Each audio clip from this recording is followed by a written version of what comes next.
Olá! Você já parou para pensar sobre o lugar onde você vive?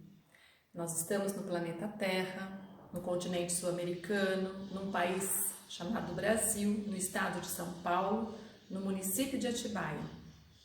Mas será que esse lugar sempre foi assim?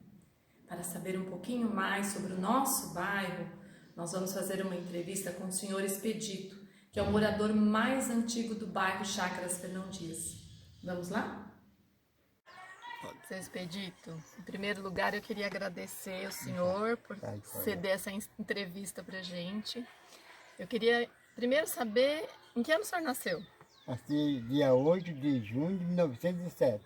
1907, então o senhor tem 112 anos. Já fiz, já, 112. Que bênção, né? E eu gostaria de saber quando o senhor veio morar aqui no bairro Chácaras Fernão Dias?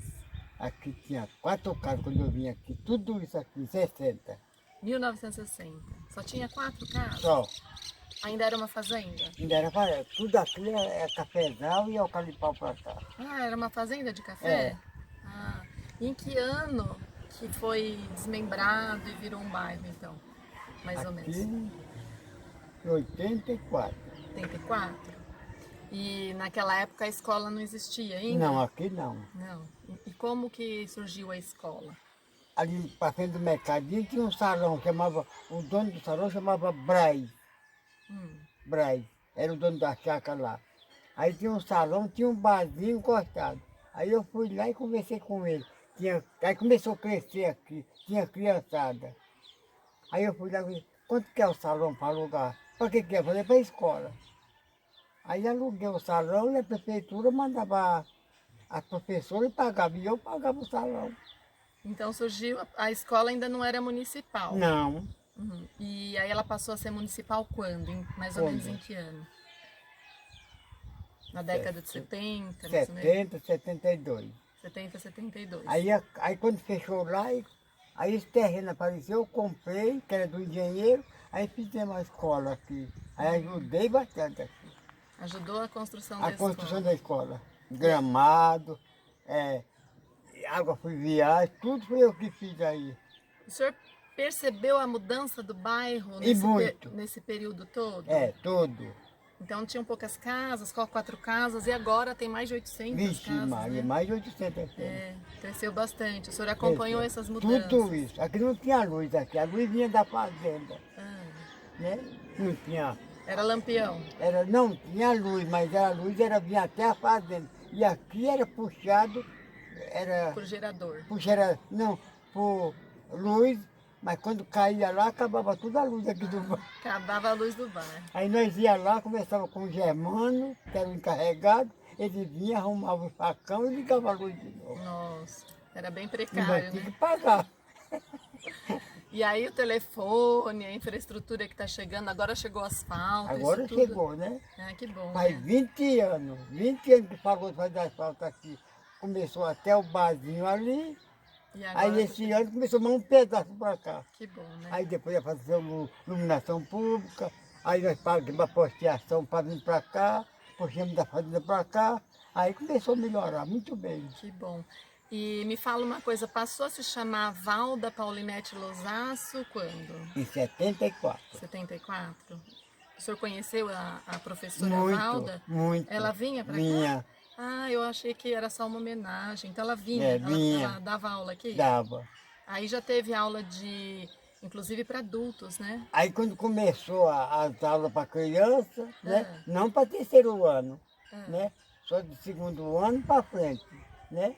Aí começou a crescer, aí era metade dessa escola aqui. Aí depois ampliou a escola, mas outra metade. Aí depois fez a sala da diretoria. E esse ano teve uma reforma A também. outra reforma de novo. Que bom, né? E no começo ela era multisseriada, né? Eram 2 séries por Só 2 séries sala. tinha, por sala. Hoje já não tem Hoje mais. não tem mais. Que bênção, né? Seu Expedito, muito obrigada por você ter Adoro, cedido imagina. a entrevista, viu? Muito Muito bom. obrigada. Jesus abençoe, tá? Como pudemos ver nessa entrevista, o bairro nem sempre foi assim, como ele é hoje. E ele continua se transformando todos os dias, embora nós não percebamos. Os lugares, eles vão se modificando pela ação do homem, sejam elas boas ou ruins. Quando olhamos uma fotografia antiga de um lugar e uma fotografia atual, nós percebemos claramente essas transformações. O homem modifica o seu espaço no decorrer do tempo pela sua própria ação. Ele vive num local e, por sua ação boa ou ruim, ele vai modificando esse espaço. Desta forma, podemos observar o crescimento de grandes cidades, como por exemplo São Paulo, que cresceu desordenadamente, ou até mesmo o surgimento da nossa cidade, Atibaia, que apareceu por uma necessidade dos bandeirantes fazerem uma parada antes de irem para as Minas Gerais em busca de pedras preciosas. Vamos conhecer um pouquinho da nossa história?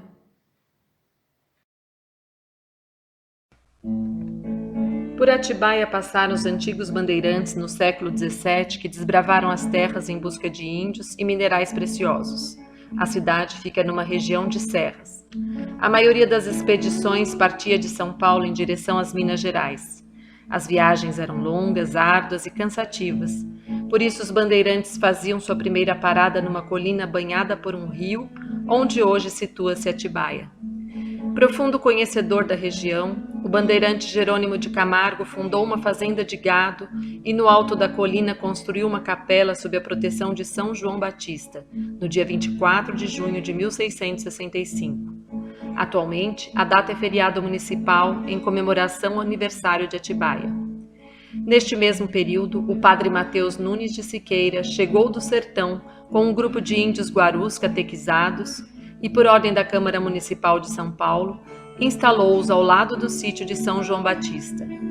O pequeno núcleo confirmou-se então como parada obrigatória para quem seguia em direção a Minas Gerais e o povoado começou a desenvolver-se lentamente.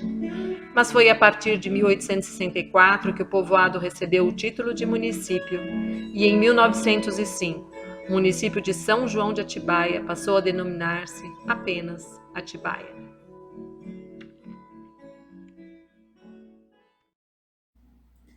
Como você pode ver, algumas construções arquitetônicas permanecem até hoje em nosso município. Estas edificações são tombadas pelo patrimônio histórico e consideradas patrimônios materiais de nossa cidade. Mas há outro patrimônio que também devemos considerar, o patrimônio imaterial de um povo. O que é patrimônio imaterial? É aquele que se relaciona com a maneira como os diferentes grupos sociais se expressam por meio de suas festas, pratos típicos, costumes. Vamos exemplificar?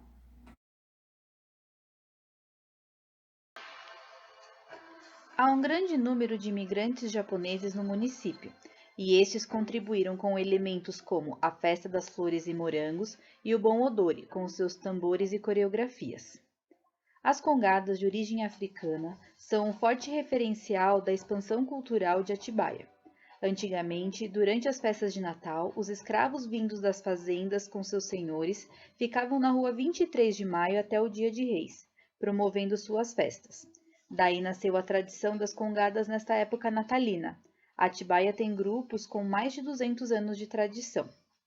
A Orquestra de Viola Brasileira de Atibaia promove desde 2004 a verdadeira música raiz. O dedilhar na viola, o timbre agudo que ecoa de suas cordas, o entusiasmo contagiante dos violeiros e o encantamento das belas canções que fizeram e fazem parte da trilha sonora de inúmeras pessoas. A cavalhada também faz parte do folclore regional e há mais de 200 anos uma tradição em Atibaia de muita devoção à Nossa Senhora do Rosário. Reúne muitos cavaleiros que desejam homenagear a santa e por isso enfeitam seus cavalos e desfilam pela cidade, prestando assim sua singela e sincera homenagem. Agora que você já sabe que a história não é estática e que ela está sendo construída com o decorrer do tempo, você pode observar na sua cidade, no seu município, muitas construções antigas que refletem os momentos históricos em que elas foram construídas. Essas construções, esses monumentos são patrimônios históricos do seu município. Existem também os patrimônios imateriais, que são os usos e costumes da sua cidade. Podem ser danças, pratos típicos, podem ser, como por exemplo a cavalhada aqui no município, costumes da população. E nós resolvemos guardar um pouquinho dessa história para vocês, resgatar a história da escola de vocês, para que vocês garantam que vocês não percam a identidade, porque a memória cultural de um povo, ela acaba sendo garantindo que o povo tenha a sua identidade e sua continuidade. Vamos ver?